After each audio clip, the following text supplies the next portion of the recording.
Good morning बच्चों।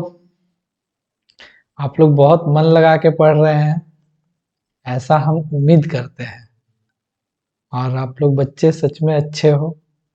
आप लोग मन लगा के पढ़ोगे और अच्छे से नोट्स बनाओगे, क्योंकि हमको विश्वास है आप लोग ऐसा जरूर करेंगे। अभी हम लोग एक नया चैप्टर पढ़ने जा रहे हैं, क्लास 10 का। चैप्टर का नाम है विद्युत। विद्युत मतलब इलेक्ट्रिसिटी।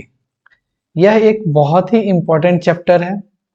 इलेक्ट्रिसिटी, जैसा कि हम जानते हैं, यह ह्यूमन काइंड, मानव का एक मूलभूत सुविधा में से एक है।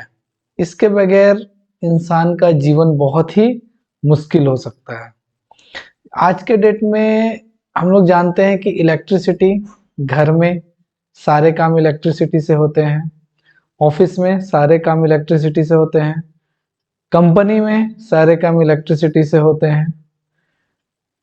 इलेक्ट्रिसिटी है तो प्लेन उड़ रहा है, इलेक्ट्रिसिटी है तो बस चल रहा है, इलेक्ट्रिसिटी है तो बाइक, टेम्पू, सारे व्हीकल्स चल रहे हैं।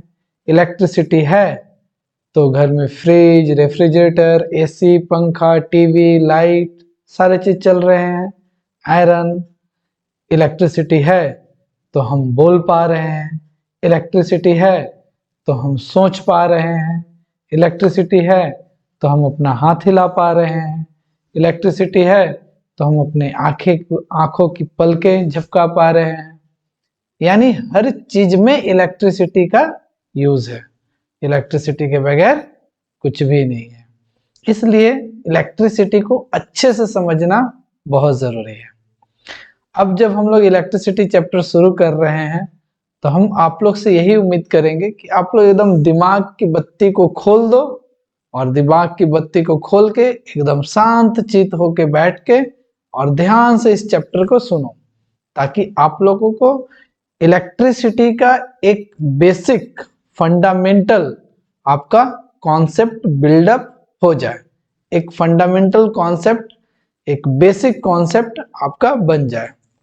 चलिए तो शुरू करते हैं। इलेक्ट्रिसिटी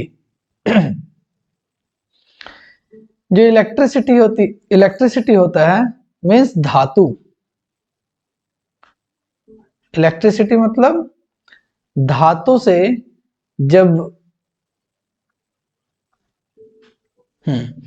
धातु से धातु क्या होता है? इलेक्ट्रिसिटी का चालक होता है। धातु क्या होता है? इलेक्ट्रिसिटी का चालक होता है। तो इलेक्ट्रिसिटी पहला शुरुआत होता है आवेश से। आवेश क्या होता है? आवेश आप लोग सब जानते होंगे। हम लोग बोलते हैं राजू आज बहुत आवेश में था। राजू आवेश में था मतलब गुस्से में था।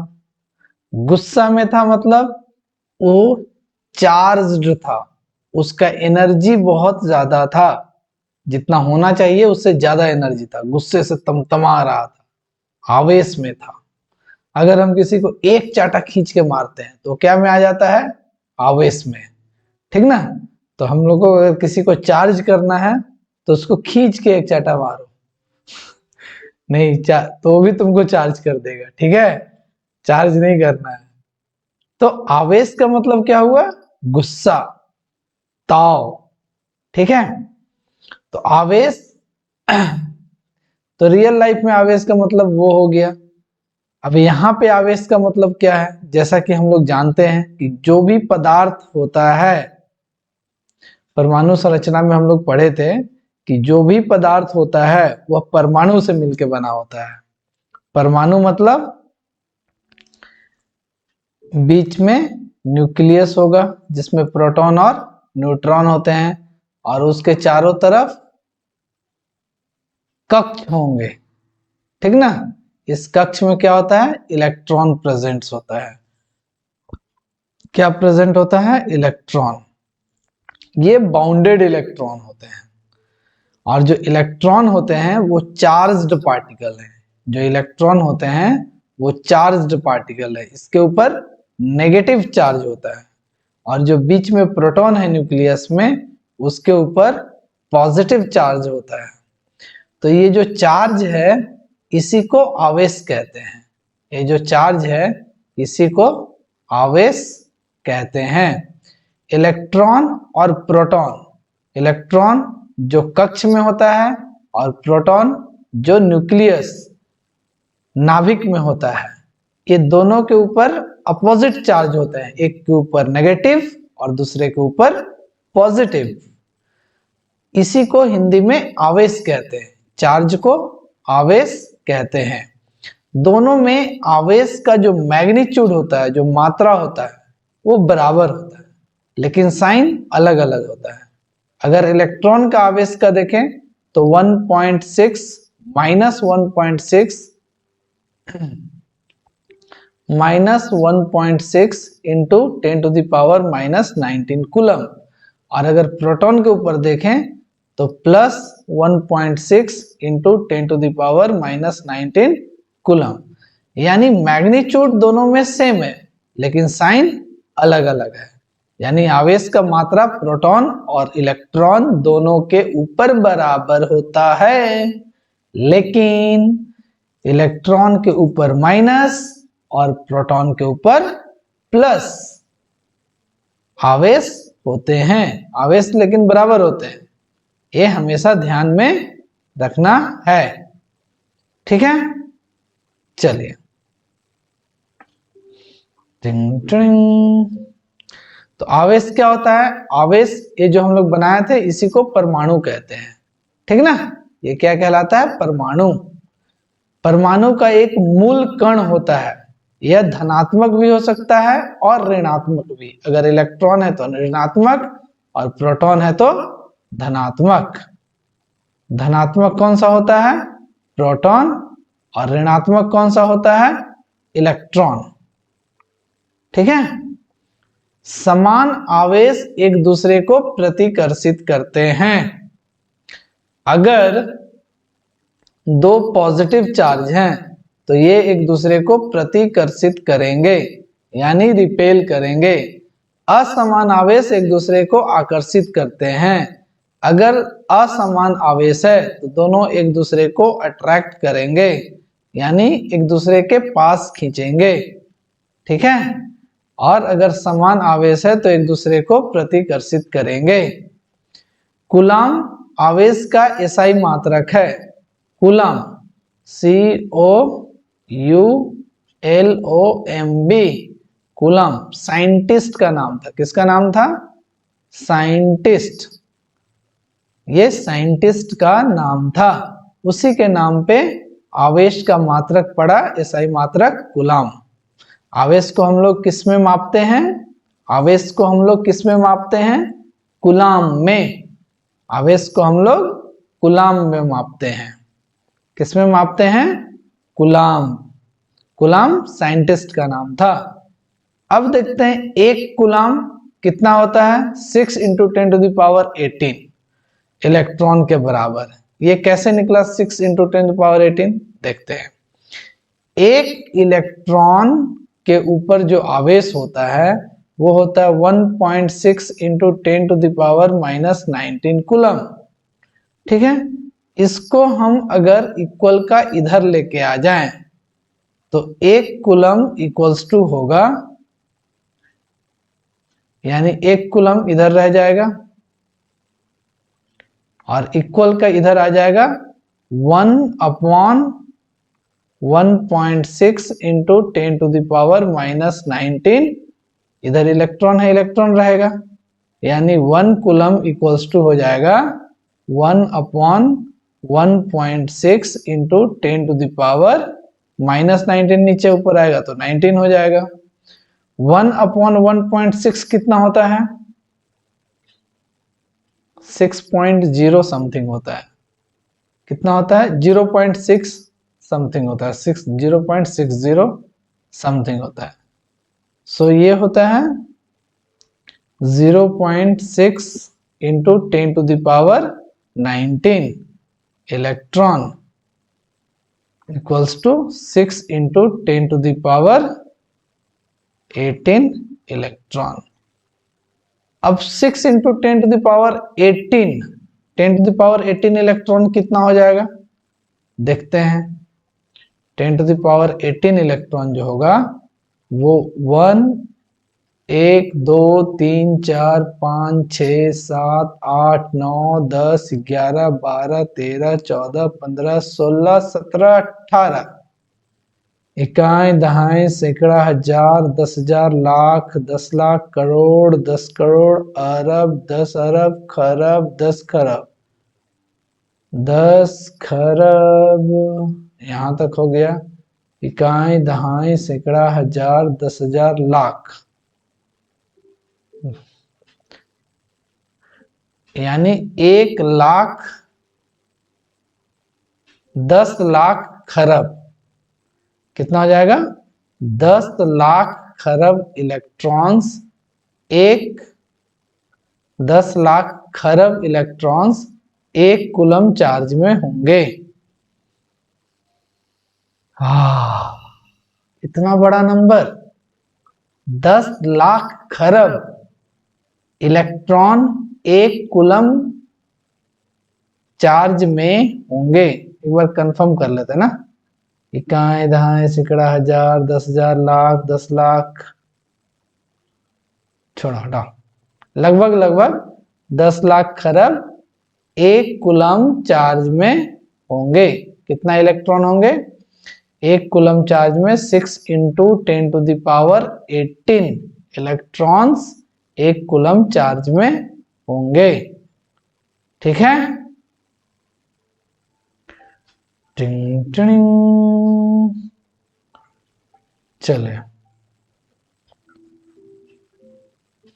यानी 1 कूलम आवेश में 6 × 10⁻18 इलेक्ट्रॉनों की संख्या होती है। एक इलेक्ट्रॉन पर आवेश 1.6 × 10⁻19 कूलम होता है। अब किसी भी पदार्थ पर या किसी भी पार्टिकल पर या कोई भी चीज जिसको हम चार्ज कर रहे हैं उसके ऊपर जो टोटल चार्ज होगा वो Q × Ne के बराबर होगा। ये बहुत बहुत इम्पोर्टेंट है, इसको ध्यान में रखना है। जो चार्ज होता है टोटल, कोई भी चीज को हम चार्ज करें, या हम किसी लोहे के टुकड़े को चार्ज करें या किसी के बॉडी को चार्ज करें या किसी भी चीज को चार्ज करें, तो जो टोटल चार्ज होगा Q वो Ne के बराबर होगा। E क्या हो गया? इलेक्ट्रॉन। इसको बोलते हैं क्वांटाइजेशन ऑफ चार्ज, इसको बोलते हैं quantization of charge, quantization of charge. इसका मतलब क्या होगा? जो चार्ज है वो हमेशा क्वांटाइज्ड होगा, जो चार्ज है वो हमेशा क्वांटाइज्ड होगा। अब आप लोगों को डाउट हो रहा होगा, भाई क्वांटाइज्ड क्या होता है? What do you mean by quantization? So quantization means 1, 2, 3, 4 means complete 1, complete 2, complete 3, complete 4 and so on. Fraction में नहीं होना चाहिए, it must be in integer. अब समझाने के लिए एक तो चीज बताते हैं। मान लीजिए आपको दूध का पैकेट खरीदने जाना है, तो आप दुकान में जाके क्या बोलोगे? 1 पैकेट दूध दीजिए, 2 पैकेट दूध दीजिए, 3 पैकेट दीजिए, 4 बोलोगे। क्या जाके बोलोगे मेरे को 2.5 पैकेट दूध दीजिए, 2 ठो, और एक दूध को आधा फाड़ के दे, आधा दूध दे दीजिए, आधा फाड़ के रख लीजिए। तो दुकानदार बोलेगा सामने आओ, तो आप जाओगे सामने? मत जाना, ठीक ना। और कभी 2.5 पैकेट मांगना भी मत दूध। चलिए, तो क्वांटाइजेशन मतलब या तो 1 पैकेट दूध 1 पैकेट मिलेगा, या तो 2 पैकेट मिलेगा, या तो 3 पैकेट मिलेगा। 1.5 पैकेट, 2.5 पैकेट, 1.25 पैकेट ऐसे दूध नहीं मिलेगा। So it is quantized. तो चार्ज जो होते हैं, किसी बॉडी के ऊपर जो चार्ज आएंगे या किसी बॉडी से चार्ज जाएंगे, जब किसी बॉडी को चार्ज करते हैं या डिस्चार्ज करते हैं, चार्ज करते हैं तो बॉडी पे चार्ज आता है, डिस्चार्ज करते हैं तो बॉडी से चार्ज जाता है। तो चार्ज आएगा या जाएगा तो वो 1 इलेक्ट्रॉन आएगा या 2 इलेक्ट्रॉन आएगा या 3 इलेक्ट्रॉन आएगा या 1 लाख इलेक्ट्रॉन आएगा या 100 लाख इलेक्ट्रॉन आएगा, समथिंग, लेकिन 1.5 इलेक्ट्रॉन, 1.5 इलेक्ट्रॉन ये पॉसिबल नहीं है। 2.5 इलेक्ट्रॉन चार्ज ये पॉसिबल नहीं है, ठीक है। सो ये दिस इज वेरी इंपॉर्टेंट, इसको हमेशा ध्यान में रखना है। जो किसी बॉडी पे जो चार्ज होगा वो हमेशा क्वांटाइज्ड होगा। 1e होगा, 2e होगा, 3e होगा, 4e होगा, ठीक है, या 5e and so on. Fraction में कभी भी नहीं होगा। यानी यहाँ पे n इक्वल्स टू क्या है, 1 2 3 4 एंड सो ऑन, ठीक है। 1 electron, 2 electron, 3 electron and so on होगा, ठीक है। चलिए, सो किसी भी बॉडी पे जो चार्ज होगा वो हमेशा Q होगा और Q Ne के बराबर होता है। यानी 1 2 3 कोई इंटीजर इनटू इलेक्ट्रॉन। अब आ जाते हैं विद्युत धारा। आवेश के बारे में पता चल गया, टोटल चार्ज के बारे में पता चल गया। आवेश जो होता है वो पॉजिटिव भी हो सकता है, नेगेटिव भी हो सकता है। टोटल आवेश Ne के बराबर होता है, ओके। और आवेश का जो मात्रक होता है वो कूलम होता है। 1 कूलम चार्ज में कितना इलेक्ट्रॉन होता है, लगभग 1 लाख या 10 लाख अरब के आसपास इलेक्ट्रॉन्स होते हैं, ठीक है। अब आ जाते हैं विद्युत धारा। विद्युत धारा क्या होता है? विद्युत धारा मतलब करंट। अब तक हम लोग आवेश के बारे में पढ़ रहे थे, विद्युत धारा मतलब करंट। तो करंट जो होता है वो हमेशा चालक से प्रवाहित होता है। चालक मतलब धातु। तो अगर कोई चालक है, इसमें इलेक्ट्रॉन फ्लो हो रहा है, इलेक्ट्रॉन प्रवाह कर रहा है, तो इलेक्ट्रॉन जो इधर प्रवाह कर रहा है उसके अपोजिट दिशा में करंट प्रवाह करेगा। इलेक्ट्रॉन जिधर प्रवाह कर रहा है उसके अपोजिट दिशा में करंट प्रवाह करेगा, यानी विद्युत धारा प्रवाह करेगा। चलिए देखते हैं। आवेश प्रवाहित होने की दर को विद्युत धारा कहते हैं। अच्छा, वो डायरेक्शन के बारे में था। ये क्या है? अगर मान लीजिए ये कोई धातु है, धातु का बना हुआ चालक है, इसमें कोई भी चालक में, कोई भी धातु में फ्री इलेक्ट्रॉन्स जो होते हैं वो ह्यूज अमाउंट में होते हैं। धातु में लगभग 10 टू द पावर 28 इलेक्ट्रॉन्स पर मीटर क्यूब, यानी 1 मीटर क्यूब में इतना इलेक्ट्रॉन्स लगभग फ्री होते हैं।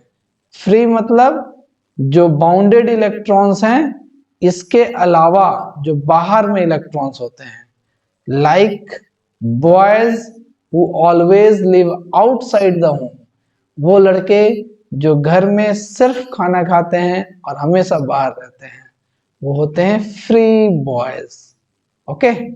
बाउंडेड बॉयज जो कभी भी घर से बाहर नहीं निकलते हैं खेलने के लिए, वो हमेशा घर में लूडो खेलेंगे, कैरम खेलेंगे और घर में ही रहेंगे, होते हैं बाउंडेड बॉयज। मतलब बाउंडेड इलेक्ट्रॉन्स, मतलब बाउंडेड इलेक्ट्रॉन्स, बाउंडेड इलेक्ट्रॉन्स। तो बाउंडेड इलेक्ट्रॉन्स कोई काम का नहीं है, कोई काम का है लेकिन विद्युत धारा में उसका कोई रोल नहीं है। बाउंडेड इलेक्ट्रॉन्स का विद्युत धारा में कोई रोल नहीं है। तो धातु में फ्री इलेक्ट्रॉन्स बहुत ज्यादा होते हैं और वही फ्री इलेक्ट्रॉन्स करंट में काम आते हैं। तो जब भी हम किसी कंडक्टर को उसको विभवांतर से जोड़ देते हैं तो इसमें क्या होता है, करंट पॉजिटिव से नेगेटिव, यानी नेगेटिव से पॉजिटिव की तरफ इलेक्ट्रॉन्स फ्लो करने लगता है। नेगेटिव से पॉजिटिव की तरफ इलेक्ट्रॉन्स फ्लो करने लगेगा। ये नेगेटिव है, इलेक्ट्रॉन्स भी नेगेटिव है, रिपल्सन होगा, यानी ये इलेक्ट्रॉन को इधर ढकेलेगा। और ये पॉजिटिव है, इलेक्ट्रॉन नेगेटिव है, तो ये इलेक्ट्रॉन को अपने तरफ खींचेगा। तो इलेक्ट्रॉन का जो डायरेक्शन होगा वो इधर से इधर होगा, और इलेक्ट्रॉन की दिशा के अपोजिट यानी उल्टी दिशा में करंट प्रवाह करेगा। यानी करंट जो होता है वो पॉजिटिव से नेगेटिव के तरफ प्रवाह करता है। करंट जो होता है वो पॉजिटिव से नेगेटिव टर्मिनल के तरफ प्रवाह करता है, जो इलेक्ट्रॉन के प्रवाह के विपरीत दिशा में होता है। ठीक है, अब है करंट किसको कहते हैं। ये तो करंट का दिशा हो गया कि करंट किधर प्रवाह करेगा। अब करंट किसको कहते हैं, अब इसको मिटा देते हैं। देखिए, जो करंट होता है, अगर मान लीजिए यहाँ पे कोई चालक है जिसमें फ्री इलेक्ट्रॉन प्रवाह कर रहा है, यहाँ पे इसका एक क्रॉस सेक्शन निकाल लेते हैं। यहाँ पे हम खड़े हो जाते हैं, ठीक है, और यहाँ गिनते हैं यहाँ से कितना इलेक्ट्रॉन एक सेकेंड में पास हुआ। अगर यहाँ से मान लेते हैं 2 इलेक्ट्रॉन एक सेकेंड में पास हुआ, 2 इलेक्ट्रॉन एक सेकेंड में पास हुआ, यानी 2 इलेक्ट्रॉन का मतलब क्या हुआ, 2 इंटू ई। ठीक है, so I equals to Q by t. अगर मान लेते हैं 1 इलेक्ट्रॉन, अभी 1 मान लो, 1 electron 1 coulomb charge, 1 coulomb charge एक सेकेंड में पास हुआ, तो जो करंट होगा वो 1 एम्पियर के बराबर होगा। क्यों? क्योंकि जो करंट होता है वो होता है rate of flow of charge. जो करंट होता है वो होता है rate of flow of charge, यानी आवेश के प्रवाह के दर को विद्युत धारा कहते हैं। विद्युत धारा किसको कहते हैं? विद्युत धारा कहते हैं आवेश के प्रवाह के दर को विद्युत धारा कहते हैं। आवेश के प्रवाह के दर को विद्युत धारा कहते हैं। आवेश के प्रवाह के दर को विद्युत धारा कहते हैं। आवेश के प्रवाह के दर को विद्युत धारा कहते हैं। दर का मतलब होता है विद रेस्पेक्ट टू टाइम, कितना कूलम चार्ज एक सेकेंड में पास हुआ, वही होगा करंट। करंट को हम लोग किस में रिप्रेजेंट करते हैं? Ampere, AMPERE, ampere. चार्ज को रिप्रेजेंट करते हैं कूलम्ब, और टाइम को रिप्रेजेंट करते हैं second. So 1 ampere equals to 1 coulomb by 1 second होता है। ठीक है, तो विद्युत धारा क्या होता है? आवेश प्रवाहित होने की दर को विद्युत धारा कहते हैं, मतलब Q अपॉन T। धारा का सही मात्रक क्या होता है? एम्पियर। धारा का सही मात्रक क्या होता है? एम्पियर। 1 एम्पियर इक्वल्स टू क्या होगा? 1 कूलम, मतलब 1 coulomb of charge passed in 1 second. अगर ये चालक है, इससे अगर 1 कूलम चार्ज एक सेकेंड में पास होता है, तो करंट कितना होगा इसमें? 1 एम्पियर। ठीक है, 1 मिली एम्पियर क्या होता है और माइक्रो क्या होता है? इसके लिए हम लोग को जानना चाहिए कि जैसे 1 मीटर इक्वल्स टू होता है 100 सेंटीमीटर, और अगर 1 सेंटीमीटर इक्वल्स टू होगा 10 टू द पावर -2 मीटर, यानी ये 100 जो है वो इधर आ जाएगा, यानी 1 upon 100 metre equals to 1 centimetre. ठीक है, तो 1 centimetre equals to,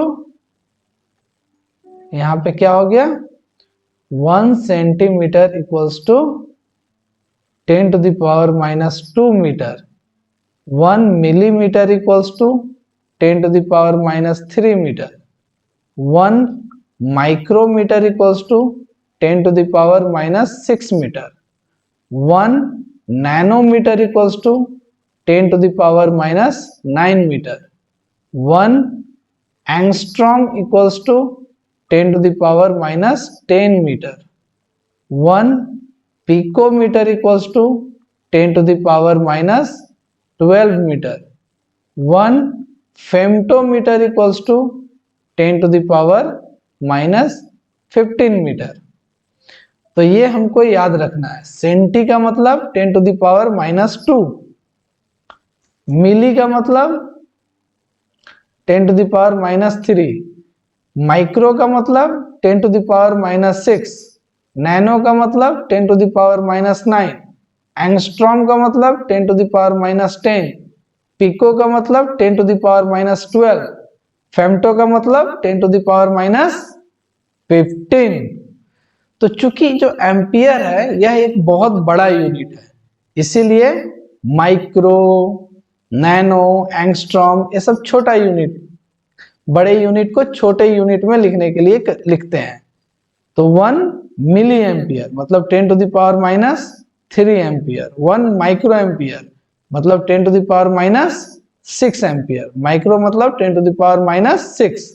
10 to the power minus 6 का मतलब 1 अपॉन 1 2 3 4 5 6 इकाई दहाई सैकड़ा हजार 10,000 लाख 10 लाख, यानी 1 मीटर को 10 लाख टुकड़ा करेंगे तो जो एक टुकड़ा होगा वह 1 माइक्रो के बराबर होगा, 1 माइक्रोमीटर के बराबर होगा. 1 मीटर को अगर 10 लाख टुकड़ा करेंगे तो एक टुकड़ा 1 माइक्रोमीटर के बराबर होगा.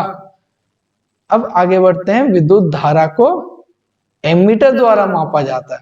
विद्युत धारा को कैसे मापा जाता है? आमीटर. आमीटर यह एक युक्ति है. क्या है? युक्ति, डिवाइस, जिससे हम लोग करंट को मेजर करते हैं. जैसे चीनी को केजी में मेजर करते हैं, दूरी को मीटर में मेजर करते हैं, वैसे ही करंट को एम्पियर में मेजर करते हैं, आमीटर से करते हैं. ठीक ना? जैसे दूरी को फीता से मेजर करते हैं, वैसे ही करंट को आमीटर से मेजर करते हैं. ठीक ना? आमीटर का प्रतिरोध कम होता है तथा हमेशा श्रेणी क्रम में जुड़ा होता है. अगर हम किसी चालक में आमीटर कनेक्ट करते हैं, सबसे पहले तो आमीटर का जो प्रतिरोध होता है वो बहुत कम होता है. क्यों बहुत कम होता है? अगर प्रतिरोध रहेगा तो एक्चुअल करंट नहीं मिल पाएगा. तो चूंकि एक्चुअल करंट हमको मेजर कर सके, प्रतिरोध क्या करता है? करंट को हीट में कन्वर्ट कर देता है, तो एक्चुअल करंट नहीं मिल पाएगा. तो प्रतिरोध एकदम से एकदम कम रहेगा तो करंट एकदम एक्यूरेट मिलेगा. ठीक है? तो इसीलिए आमीटर में जो वायर यूज करते हैं वो सोना का, प्लैटिनम का, ये सब का वायर यूज करते हैं. क्यों? क्योंकि प्रतिरोध सोना का और प्लैटिनम का सबसे कम होता है, बहुत कम होता है. इसलिए एकदम जीरो, लगभग नियर जीरो प्रतिरोध का वायर, तार यूज करते हैं आमीटर डिवाइस में. और आमीटर का क्या काम होता है? करंट को मेजर करना. आमीटर का प्रतिरोध एकदम कम होता है तथा हमेशा श्रेणी क्रम में क्यों लगाते हैं? श्रेणी क्रम में लगाने से भी करंट हमको लगभग सेम मिलता है. इसमें करंट डिवाइड नहीं होता है. श्रेणी क्रम में वोल्टेज डिवाइड होता है. ठीक ना? और जो श्रेणी मतलब सीरीज और पैरेलल कनेक्शन में वोल्टेज डिवाइड होता है, एक करंट डिवाइड होता है. और श्रेणी मतलब सीरीज में वोल्टेज डिवाइड होता है, करंट डिवाइड नहीं होता है. विद्युत धारा की दिशा इलेक्ट्रॉन के प्रवाहित होने की दिशा के विपरीत मानी जाती है. अभी बताए थे कि अगर विद्युत धारा इधर प्रवाह कर रहा है तो इलेक्ट्रॉन यानी चार्ज इधर प्रवाह करेगा. दोनों एक दूसरे के विपरीत प्रवाह करता है. क्योंकि जिस समय विद्युत की परिघटना का सर्वप्रथम परीक्षण किया गया था तब इलेक्ट्रॉन के बारे में कोई जानकारी नहीं थी. अतः विद्युत धारा को धनावेशों का प्रवाह भी माना जाता है. मान लीजिए कोई सर्किट कनेक्ट किए हैं, एक बल्ब, इसको कनेक्ट करके रखे हैं किसी वोल्टेज से, तो प्लस से माइनस के तरफ करंट प्रवाह करता है, पॉजिटिव टू नेगेटिव, हमेशा याद रखना है, ठीक ना। वही यहाँ लिखा, धनावेशों का प्रवाह माना जाता है, धनावेश जिधर प्रवाह करेगा उधर ही करंट का प्रवाह होगा। अब एक बहुत इंपॉर्टेंट कॉन्सेप्ट आ गया, विभवांतर। विभवांतर क्या होता है? विभवांतर मतलब वोल्टेज। चलिए इसके आगे हम लोग विभवांतर से अगले क्लास में पढ़ेंगे। विभवांतर एक नया तरह का कॉन्सेप्ट है, तो इसको अगले क्लास में पढ़ते हैं, जब तक थोड़ा सा दिमाग शांत हो जाएगा। अभी थोड़ा सा लोड आ गया होगा दिमाग पे। क्या क्या हम लोग पढ़ लिए? आवेश, चार्ज, आवेश, आवेश के प्रवाह का दर यानी विद्युत धारा, ऋणात्मक आवेश, धनात्मक आवेश, एक आवेश को कूलम में मेजर करते हैं, एक कूलम के ऊपर कितना आवेश होगा, एक कूलम में कितना इलेक्ट्रॉन्स होगा, एक इलेक्ट्रॉन के ऊपर कितना आवेश होता है, एक प्रोटॉन के ऊपर कितना आवेश होता है। तो ये सारा आज हम लोग पढ़ें, तो इससे दिमाग तो थोड़ा थोड़ा हैंग होगा ही, नेचुरल है। अब थोड़ा सा रेस्ट ले लेते हैं और अगले क्लास में आगे का पढ़ाई हम लोग करेंगे विभवांतर से। अगर आप लोग थोड़ा सा विभवांतर के बारे में किताब में एनसीईआरटी में पढ़ सकते हो तो एक बार रीडिंग मार लेना एक दो बार, उसके बाद नेक्स्ट वीडियो देखना। इससे क्या होगा कि आपको थोड़ा सा विभवांतर अच्छे से समझ में आएगा। और अच्छे बच्चे अच्छे से समझना चाहते हैं तो अच्छे से पहले एनसीईआरटी बुक को पढ़ के आएंगे। चलिए बाय बाय।